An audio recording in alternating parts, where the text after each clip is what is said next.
La sociologie, c'est fascinant parce qu'elle ose regarder là où on préfère souvent ne pas regarder. Les sujets qu'on classe un peu vite, comme de la superstition. Oui, Et c'est justement ce que fait Ian Togle-Moutoré dans son livre « Explication sociologique des phénomènes occultes un livre vraiment important. ». Oui, et il faut le dire, il est publié aux éditions Lumumba. Et ça, ce n'est pas anodin.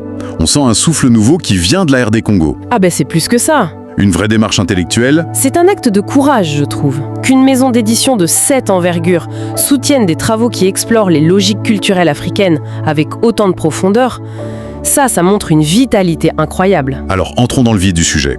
Quelle est la thèse centrale de l'auteur pour décortiquer cet univers? En fait, il part d'un concept du sociologue Max Weber, la rationalité axiologique. D'accord?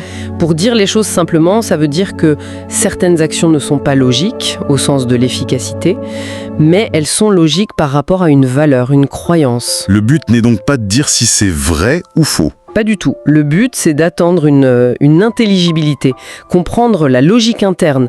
C'est une autre forme de rationalité, en fait. Et pour que ce soit bien concret, il y a une étude de cas dans le livre, celle de Monsieur Kobi, et là, ça devient vraiment saisissant. Ah oui, le cas de ce jeune enseignant. C'est ça, un homme brillant qui réussit en ville, et puis, subitement, il tombe malade. Une maladie que personne n'explique. La médecine est perdue. Exactement.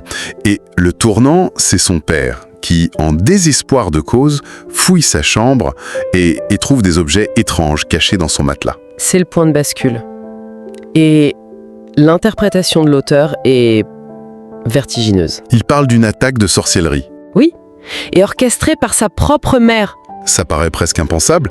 Comment est-ce qu'on en arrive là, une mère contre son fils? C'est là que l'analyse sociologique est puissante. L'auteur montre qu'au moment où le fils connaissait une ascension sociale, eh bien, le petit commerce de la mère, lui, périclitait. Donc une sorte de jalousie. C'est plus complexe. C'est comme si, dans ce système de pensée, la réussite de l'un causait le malheur de l'autre. Un jeu à somme nulle.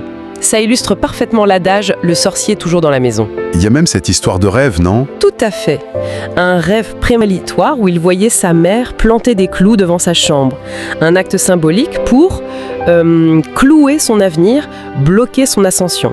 C'est fou parce que ce cas, il vient complètement pulvériser une idée très ancrée en sociologie. Oui, l'idée du désenchantement du monde. L'idée que la modernité, la ville, la science allaient tout effacer. Exactement. Et là, on a la preuve du contraire.